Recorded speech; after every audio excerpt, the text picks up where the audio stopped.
How many times have you stopped yourself from doing something out of fear of what others might think? How many opportunities, decisions, or even dreams have you sacrificed just to please others or avoid judgment? This constant fear of other people's opinions can be suffocating, as if we are trapped in a theater where everyone around us is an unforgiving critic. In this video, you will discover how to overcome this fear and live with authenticity by using one of the most transformative concepts in Carl Jung's psychology, individuation. We will explore how you can free yourself from the need for approval and connect with what truly matters, your true self. Stay with me until the end, because what you're about to learn could completely change the way you live. Individuation is one of the central concepts in Carl Jung's psychology. While it may sound technical, it describes something deeply human, the journey to discovering who we truly are. Jung believed that our psyche, composed of both conscious and unconscious parts, is always seeking balance. However, the problem is that we often become trapped by what others expect of us, instead of listening to our inner voice. This is where individuation comes into play. This process is essentially a path toward integrating all aspects of ourselves, both our light and shadow, the parts we show the world and the parts we keep hidden. Jung saw it as a quest for wholeness, an alignment between the ego, the part of ourselves we think we are, and the self, who we truly are at our core. When we disconnect from the self, we become dependent on external opinions, constantly seeking approval to fill that void. Imagine individuation as building a bridge between the conscious and the unconscious. This bridge helps us better understand our fears, desires, and values so that we can live more authentically. Instead of acting to please others, we begin to act in alignment with our true essence. For example, Jung compared this process to the archetype of the hero. Think of stories like Star Wars or The Lord of the Rings. The hero faces external challenges, but the real battle is internal, a confrontation with their own fears and limitations. In the same way, individuation invites us to face and integrate all parts of who we are. And here's the key. The more you connect with the self, the less external opinions matter. The self provides an internal compass, a sense of direction that does not rely on anyone's validation. This is the freedom we seek. To understand why we care so much about what others think, we first need to examine the dynamic between the ego and the self. In simple terms, the ego is the conscious part of our psyche, the part you recognize as I. It helps us navigate the external world, play social roles, and seek acceptance. That's why it is so vulnerable to criticism and judgment. On the other hand, the self is the center of our entire psyche. It goes beyond the ego, connecting both the conscious and unconscious aspects of our mind. The self is our deepest essence, the part of us that remains constant even when everything around us changes.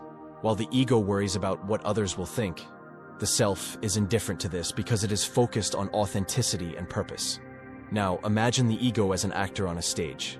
It is always concerned about the audience. Are they enjoying the performance? Will they applaud or boo? The problem is that when the ego takes control, we end up living only for the show, forgetting what truly matters. The self, on the other hand, is like the director behind the scenes. It doesn't need the audience's approval because it already knows the purpose of the story being told. Individuation is the process that helps the ego recognize the role of the self. Instead of being driven by the fear of rejection or the need for approval, the ego learns to align itself with the self, which provides a solid and unshakable foundation. When this happens, external opinions lose their power over us. For example, think about a common situation. You want to share an idea in public, but you hesitate out of fear of being judged. In that moment, the ego is in control, seeking safety through external approval. Now, imagine that you are aligned with the self. In that case, you express yourself not because you expect applause, but because you know that what you are saying reflects who you truly are. That is true emotional freedom. Another key figure in the process of individuation is the shadow, which, according to Carl Jung, consists of all the aspects of our personality that we repress or deny, often out of fear of rejection or judgment. These are the parts of ourselves that we consider unacceptable or incompatible with societal expectations. And here's the most interesting part. The more we deny the shadow, the more power it gains over us. Imagine that you avoid confronting an insecurity about your ability to do something, like public speaking. To avoid dealing with it, you project this insecurity onto others, imagining that they are ready to criticize or mock you. It's as if the shadow is in the driver's seat, guiding your actions based on fear. This reinforces your dependence on external opinions because, deep down, You fear that others will see through you and uncover what you yourself are trying to hide. Individuation requires us to face this shadow, not to eliminate it, but to integrate it into our consciousness. This means recognizing and accepting these repressed parts as part of who we are. When we do this, the shadow loses its power over us. After all, what is there to fear or hide if we have already made peace with our imperfections? For example, think of someone who always tries to please everyone, avoiding conflict at all costs. This person may be repressing shadow aspects such as anger, assertiveness, or the desire to stand up for themselves.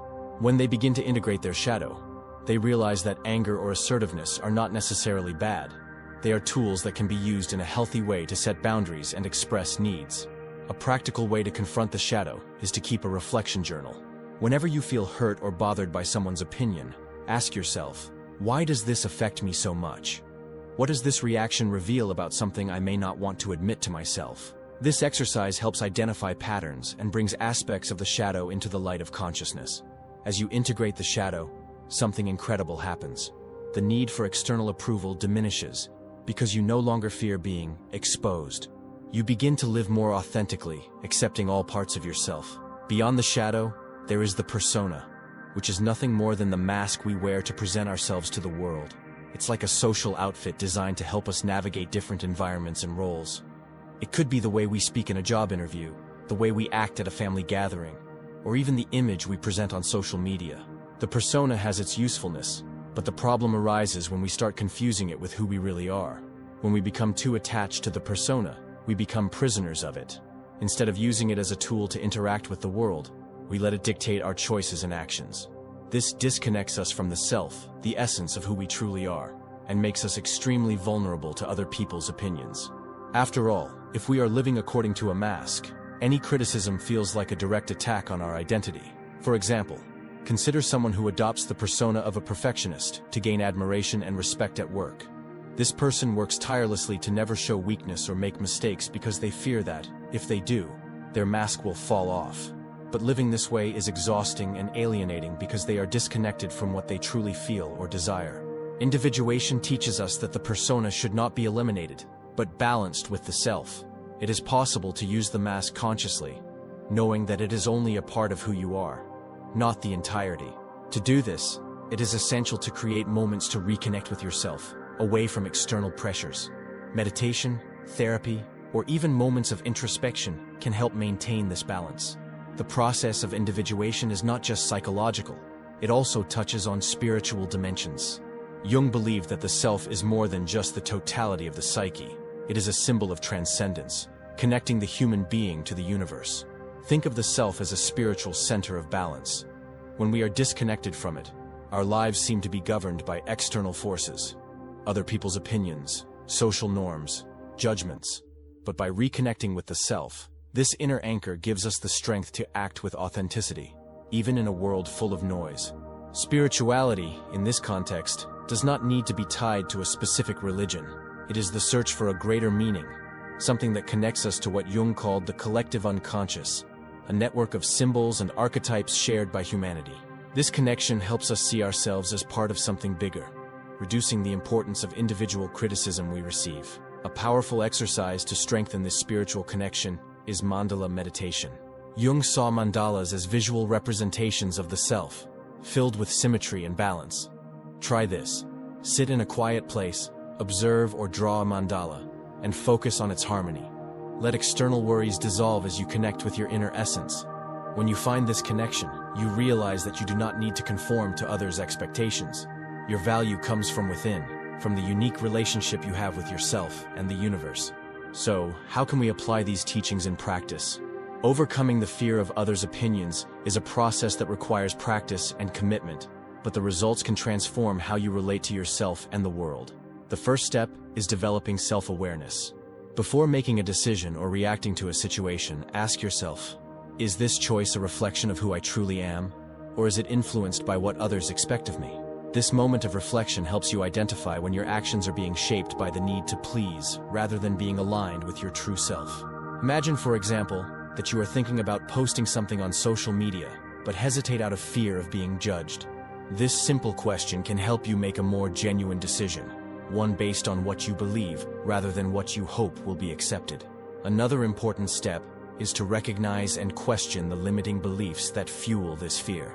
Often, these beliefs have been built up over a lifetime, such as the idea that you need to be perfect to be accepted, or that one mistake can lead to severe judgment from others.